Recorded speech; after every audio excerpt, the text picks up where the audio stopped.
What's going on, y'all? What it is. So let's go ahead and slide on these topics. And the first thing I want to discuss is Greg Mathis. Now, Judge Greg Mathis was caught at the airport, and basically TMZ rolled up on him and started asking him questions about his marital issues. Greg Mathis went on to explain that he did not cheat on his wife, but he can also understand why she suspects that he may have been cheating because he's always on the road. He also said that neglect played a part of his marital issues and that he's trying to win his wife back. Now, Greg went on to say that they still stay under the same roof, but I suspect that his wife is tired of sitting at home alone, tied up with a hot cooch, and she's ready to hit the streets. Yeah. Hey, Judge Mathis, how are you today, man? I'm good. How you doing? I'm doing all right. I want to ask... I'm not good, rather. It's the worst days of my life. How about that? Okay, well, I'm sorry to hear that. I wanted to ask you, with news of the separation, how are you holding up? Not holding up very well. I would say the other man, maybe I'll be an example for other men, cautionary tale. Don't neglect your wife. You see how me at the airport now, flying out, as I have for 40 or for 25 years. My wife has been third, serving the community, taping my show, having fun with friends. That's what happens, guys. Never be too busy or never have too much fun beyond your wife. So I do want to ask, the date of separation is listed back in July 17th. Has this been coming for some time now, or was it something out the blue? Well, ever since we started taping here in LA, I committed to staying home more and making my wife more of a priority. But as you see, I haven't. I'm still here on the road, doing the same thing. And in terms of going out into another city. But I was gone for 3 weeks. That's what July 17th meant. Would you say you two are in a good place right now, or able to maintain a friendship? Oh yeah, we're still in the same house and we're maintaining a friendship. And I'm trying to get my wife back. I have to show her that though. Hopefully I can show her while we're there together before, and hopefully she doesn't complete the process. But I'm changing in hopes that she will. I'm gonna get my wife back. How about that? Absolutely. I just wanted to eliminate all them rumors too, that it's something about a baby or even me, child. It's none of that. I've just told you what it is. There were also, kind of some rumors of any infidelity. Did you want to clear that up at all? You say it's solely neglect. Well, neglect can create suspicion, certainly. And if you're gone as much as I am, you have every right to suspect. You go to work, you go serving the community around the country, then you go with your guys to sporting events around the country, you go to other events except without your wife, hanging with you and enjoying herself with you. And so, yeah, she would have a right to suspect infidelity. But there's none of that going on. That's not the purpose. That's not the reason for this. All right, so you guys just heard all of that. Now, this is just my opinion. The interaction that Greg Mathis had with this guy that was asking him all these questions about his broken marriage, it just came across staged to me. The whole potential pretending of him being on the phone when TMZ rolled up on him, I don't know. It just gave me a little bit, okay, this is a little bit scripted in my opinion, or could be. I could be actually wrong. I understand that Greg Mathis would get questioned about issues in his marriage because he is a public figure. But it just came across to me that he was softening the blow of doing the very same thing that she's basically divorcing him for, and that's running the streets. While acting like he has all of this contrition and empathy and sympathy for his wife, and really laying it out there like, hey guys, don't do this, don't neglect your wife, but you're on the road again. But hey, I'm pulling for these two. I hope that they can ultimately work things out within their marriage, but I think that Linda wants to feel like she's more of a priority than an option. Now, Greg did admit that he was gone for 3 weeks prior to her filing for divorce. I mean, you gone like you're an actor or something, like you were filming a movie. You gone for 3 weeks at a time? I don't know, Unc. Listen, when it comes to a woman's intuition, and she probably knows some things that you've done in the past and forgave you for them, but it just seems that she's sick and tired of being sick and tired.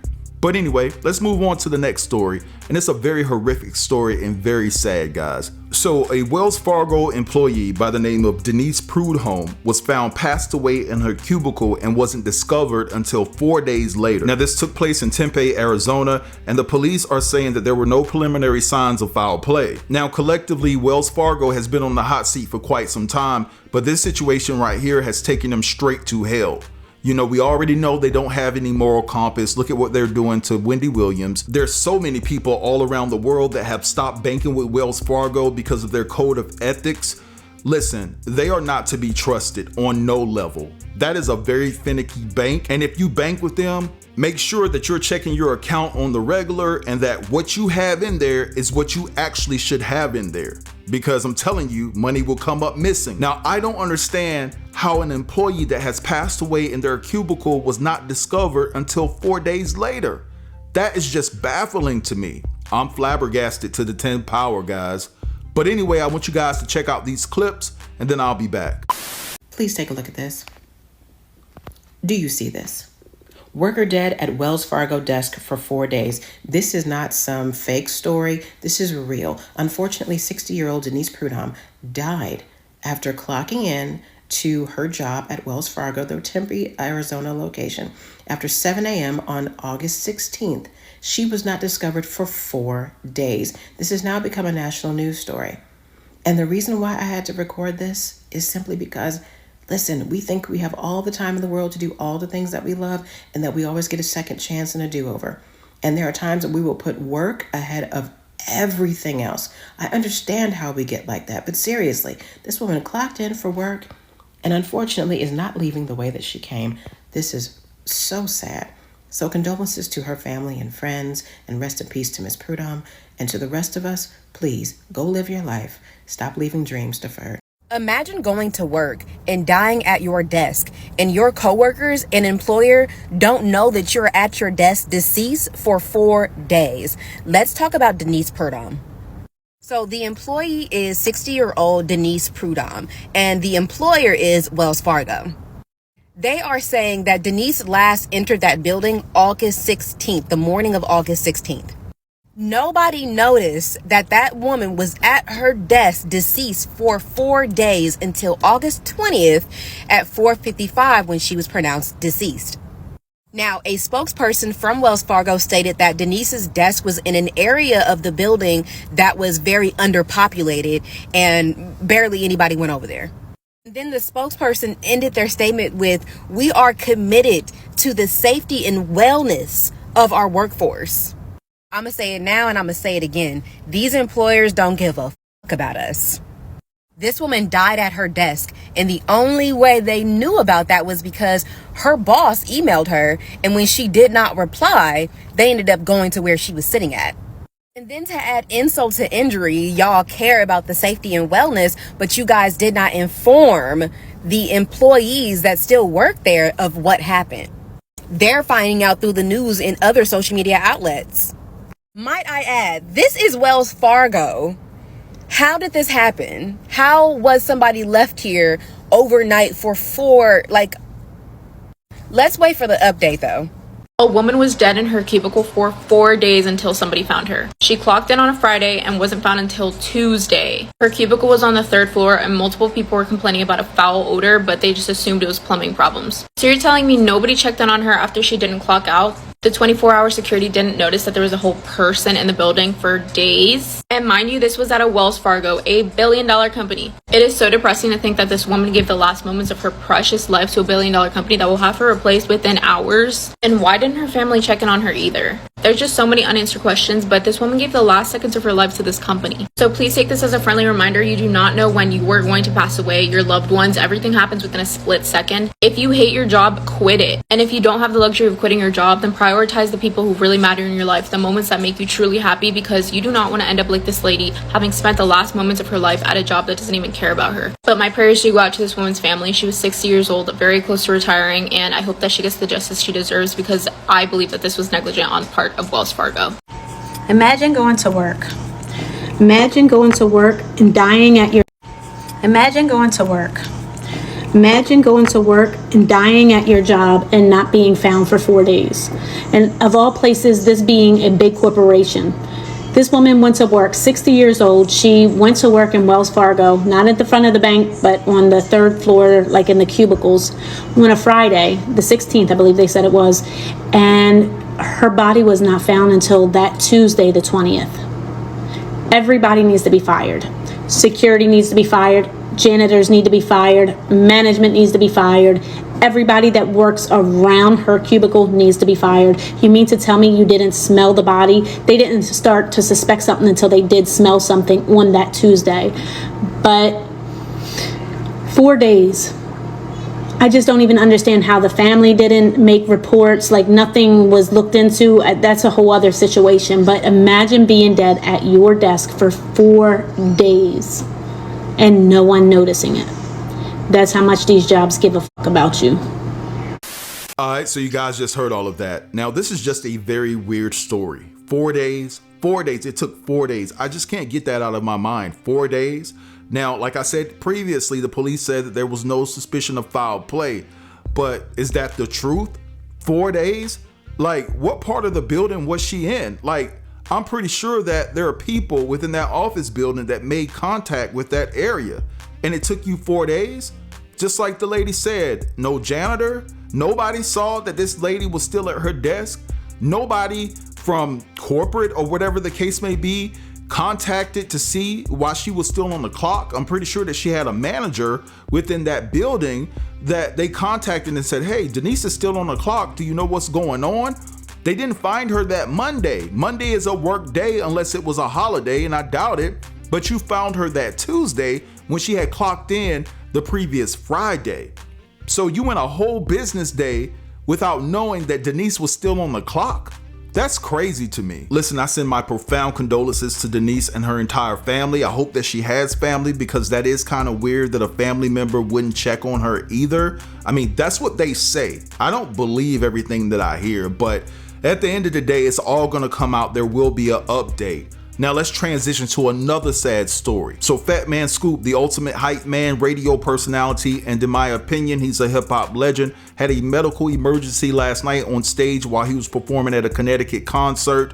And it just shows him kind of slurring his words. I mean, they say he was slurring his words. I couldn't hear anything, and I can't play the audio here because it has copyrighted material in it, but he ultimately passes out, and you can see people in the vicinity trying to give him CPR. He was later taken by ambulance to the hospital, and at the time of me doing this video, I haven't heard, or anybody has heard, anything about how Fatman Scoop is doing this morning, if he's alive or if he has passed away.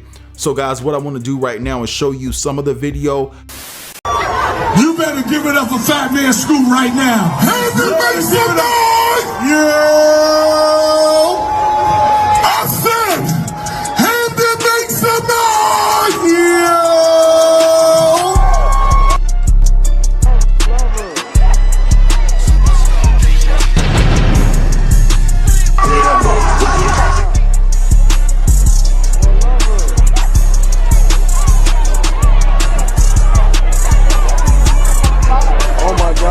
We gonna hold up for a minute.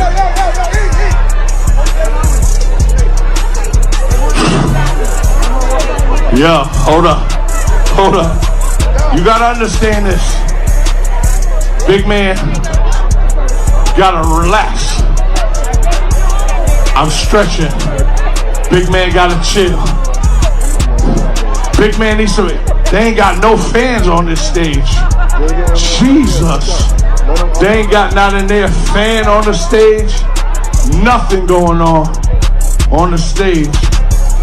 I just want to say this. Hamden, where y'all at? Make some noise for me. Heavy, baby. Us me. How y'all feeling out there? They doing CPR? Oh my God. I don't know. I can't see y'all. But shout out to everybody that's calling my name right now. I see y'all. God, touch him. Lord, touch him. Please, Father God, touch him. Lord, please, touch him, Father God. Oh my God. Now, I'm going to read you a couple of comments from many comments that were upset with the actual DJ trying to go on with the show. This person says the fact that they tried to go on with the show after Fatman Scoop is crazy. It is what it is. After somebody collapses is nasty work. Then the next person says, I just want to know why those people went back to partying right after Fatman Scoop passed out. don't turn the music back up. And it was a bit disrespectful for them to keep playing music. They should have shut the music down at that particular point. F the fans, it is what it is. All attention should have been on Fatman Scoop and showing the respect that he deserves. This man just had a medical emergency where he collapsed. We don't even know the status of, how his well-being is. And obviously they had to do CPR on that man. So the nature of his health at that particular point is not good. So why are you still playing music? Why are you still playing music? Just so disrespectful, highly offensive to the 10th power. But right now I am praying for Fatman Scoop.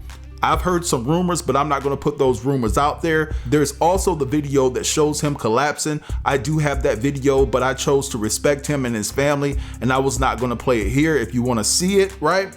It's all over social media, but the person who actually showed it is a piece of crap in my opinion. You know what I'm saying? Show that man some respect. So right now we're praying for Fatman Scoop. We hope that he pulls through, and I'm wishing him a speedy recovery. And shout out to the lady that was praying at the end, sounding like my mother. That's what real individuals with a heart should be doing, is praying for Fatman Scoop and his situation. But anyway, I'm gonna let this go right here. I want you guys to drop down in the comments and let me know what you think about everything that was discussed in this video. Don't forget to like, comment, share, and if you're new here, consider subbing to the channel. I'll talk to you guys later. Peace.